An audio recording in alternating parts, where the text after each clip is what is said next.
Determine whether the two lines in each of the following equations are parallel, perpendicular, or neither. Okay, so let's say we have two lines. One line has the slope m1 and the other has the slope m2. Now, if m1 is equals to m2, then the two lines are going to be parallel. And the second condition is if the product of the two slopes, let's say m1 times m2, that gives a value of -1, then the two lines will be perpendicular to each other.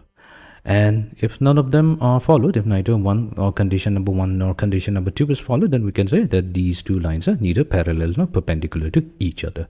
So that means our goal will be to first determine the slope of the lines formed by joining the 2 points.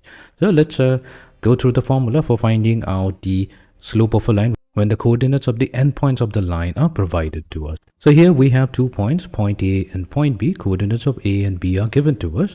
Then we can find out the slope of the line which is formed by joining the two endpoints will be y2 minus y1, that's the difference of the y coordinate, divided by x2 minus x1, which is the difference of the x coordinate. So what we'll do, we'll start with part 1. So here we will try to find out slope of the line joining the point 6, -5 and 9, -2, as well as the slope of the line formed by joining 2, 3 and 5, 6. So let us begin. So we'll first begin by computing the slope of the line formed by joining 6, -5 and 9, -2. So we'll have to take a ratio. In the numerator, we'll take the difference of the y coordinate. So let's start with -2, and from here we are going to subtract -5. So we have negative of -5.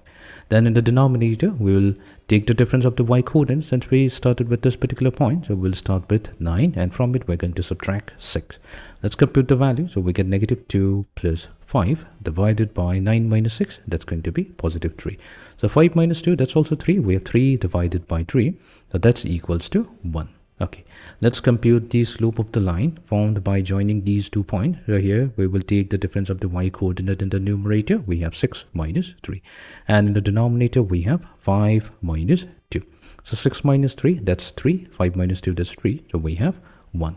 Since we are getting the condition that m1 equals to m2, so we'll say that the two lines are parallel to each other.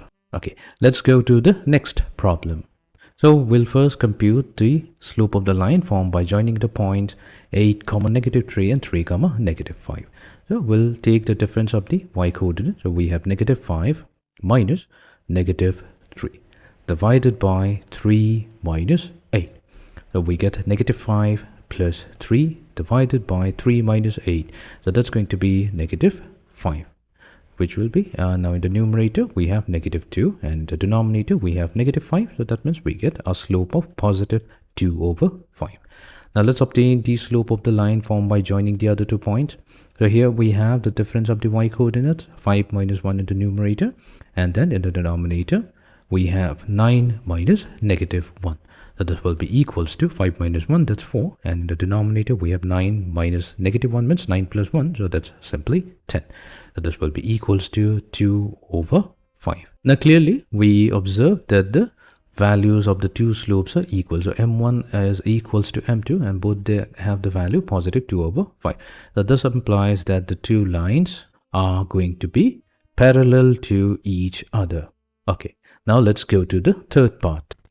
So we'll first obtain the slope of the line formed by joining the point -2, 5 and 2, -5. So let's start by first computing the difference of the y coordinate. So this time let's begin with the value 5, and from here we're going to subtract -5.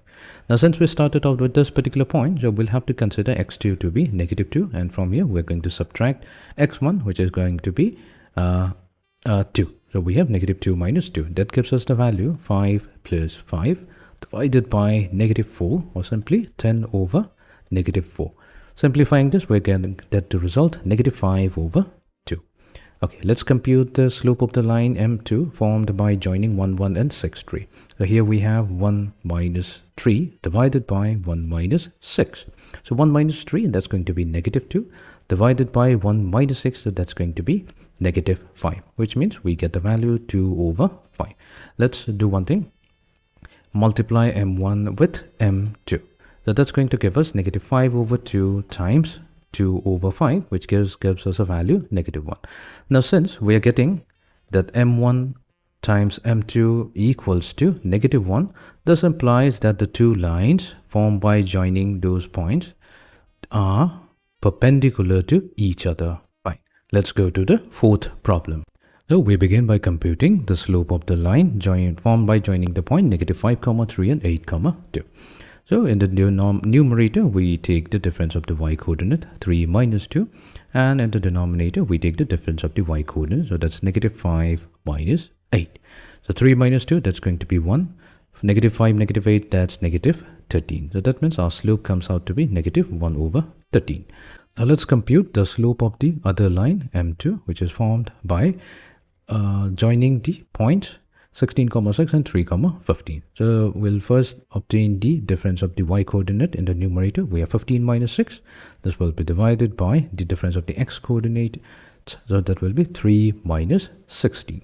So 15 minus 6, that's 9. 3 minus 16, that's going to be negative 13.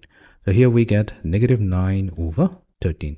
Now clearly we see here that m1 is not equals to m2. So here we are getting those two slopes are not equal, and the product m1 times m2 also that's not equals to negative 1. So this tells us that the two lines are neither parallel or perpendicular to each other.